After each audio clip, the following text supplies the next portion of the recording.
I just want to thank you guys all for coming here today. I know that it's definitely not easy to travel these days, and for some of you, it might not exactly be safe. And so I appreciate you all taking the risk to come here and just remember my uncle, your brothers, your fathers, your family. So I just thank you guys for coming here today. Um, I want to talk a little bit about legacy and the family that we leave behind and the life that we leave behind. We all have a similar amount of time on this earth. We all come on here, we have our moments to shine, our moments of happiness, we have our moments of sadness, our moments of joy. We have periods of life that are just hard and you just suffer. There's just no light at the end of the tunnel during those times. And then you have times where life just seems so good, you're kind of pinching yourself and wondering if everything's, still actually here, or if, maybe something happened and you just slipped away last night. We all have our moments of hurting and our moments of growth.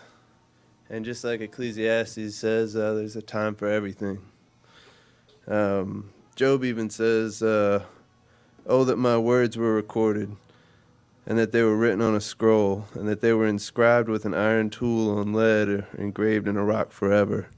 I know that my Redeemer lives, and that in the end he will stand on the earth. And after my skin has been destroyed, yet in my flesh I will see God. I will see him myself with my own eyes, I, not another. How my heart yearns within me. Now, I wonder if Job knew on that day that all his words, his struggles would be inscribed. They would be put on a scroll and they would be written in iron, and we would still be reading them, sharing them, growing and learning from them today. And his life was his legacy. And it had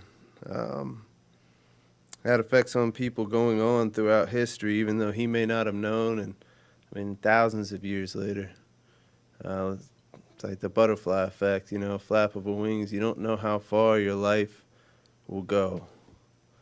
Uncle Donnie and I, my younger growing up with him was really just, me seeing him almost every Saturday morning. He'd come over there kicking in the door about 8 o'clock, waking me up. I'd go back to sleep, and I'd sleep into about 11, and him and Dad would still be in there at the kitchen table just talking. That was the kind of relationship they had. They just kept each other company. They talked. They spent time together, and they annoyed each other a lot. It was always fun hearing about it. But, that's all I kind of knew him as when I was younger. Is, it was Dad's brother, and, I saw him, and he just picked with me, messed with me like an uncle does, but it was later on when Dad passed away that I got to know Donnie, that I got to know the man that he was, and his love for his family and for his brother, and the heart that he had that isn't always sitting on the outside, Donnie was one of those people. He was quiet. He wasn't going to tell you everything about himself, just out loud right to you. You had to talk, you had to be around him, you had to listen. And it was during that time, as sad as it was, that was what brought us together, was my father's death, that I got to know Donnie, and he was a good man. And it took a lot. It was actually really interesting because we had to form almost a business relationship as well, where we had to learn to work together because we were trying to figure out two estates, as y'all well know. It turned into a mess for a while, and it was hard, and we were able to work through it. I apologize. It was... Well, I'll backtrack too. I will say that I don't know if y'all remember, well, Papa, he did not want to leave his house for the longest time. He just didn't want to You know, he didn't want to go into an old person home. He had his house, and it was his place.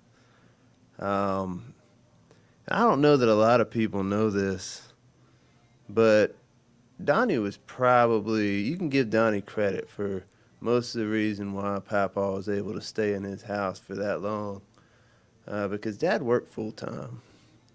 And so Donnie volunteered to stay over at Papa's house and basically take care of him for about 5 out of the 7 days out of the week, and personally tended to Papa's meals, cooked for him, cleaned for him, did all the things that you might have to do for somebody that's older and having struggles.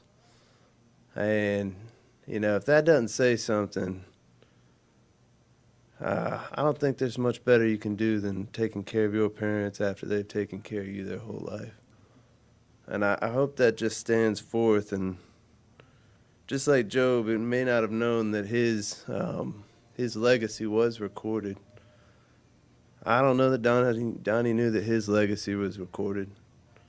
I don't know that he knew, or even we knew, the effects that he has had and will have on our life, and how he'll continue to affect our thoughts and our minds and our hearts throughout the future. And I just ask that you guys today would think about Donnie and his life, and try to draw out those narratives, those stories, those truths that just speak out to you about him, and remember him as the Donnie that you knew him. Because we all did know different aspects of Donnie. Donnie was, you know, business friends knew him as a business guy. I knew him as an obnoxious uncle that came and messed with me in the morning and, you know, just nonstop picking. You know, y'all knew him as a brother, as a uncle, nephew, so on and so forth. And I want to do something that's a little impromptu, but because of that, I want to open it up to you guys as well. If you guys have any stories that you'd like to share, if you have any kind of, you know, just thoughts or funny things about Donnie, and I'd like for you guys to share that. I'd like for that to be able to be spoken here so that we can all remember him together as a family. And I want to start just by sharing a story that he actually told us. And I wasn't sure if I should share this story, but I figured, you know, he might, I don't know, Dad never told us. So my sister actually reminded me about it right before this whole event. So Dad never told us about a time when they were younger and they were out horse playing, and they decided to go throw some rocks at a building. And come to find out, the building that they had thrown the rocks at, I'm not sure what the backstory was, but it had been previously harassed in some sort of fashion. And so they were very quick to notify the authorities, at which point a federal agent actually showed up and had words with both Dad and Uncle Donnie about throwing rocks at, I believe it was a church, and I believe they may have accidentally broke a window. And mind you, they did not know all these things, and I think that, you know, from the way Donnie told it, there was just complete playing around. But I thought it was very funny that, you know, as parents, we try to hide things from our children. We don't want them to know about the bad things that we've done in our lives. But it's really one of those things that I think you can grow from. You know, my dad never told us that at one point in his life he had gotten a driving infraction that involved alcohol. It was minor. He was very embarrassed about it, but he never told us about it. But what he did do is every single time we went out the door as children, he reminded us how cheap taxi cabs were and how much a case against, you know, or for alcohol cost. And he reminded us of what is the potential to lose there. So I think it's good that we remind each other and, you know, share our stories and share our faults and share our happiness, and that all these times that we have together, we're able to share together. So if anybody has any stories, I would like to open that up now and allow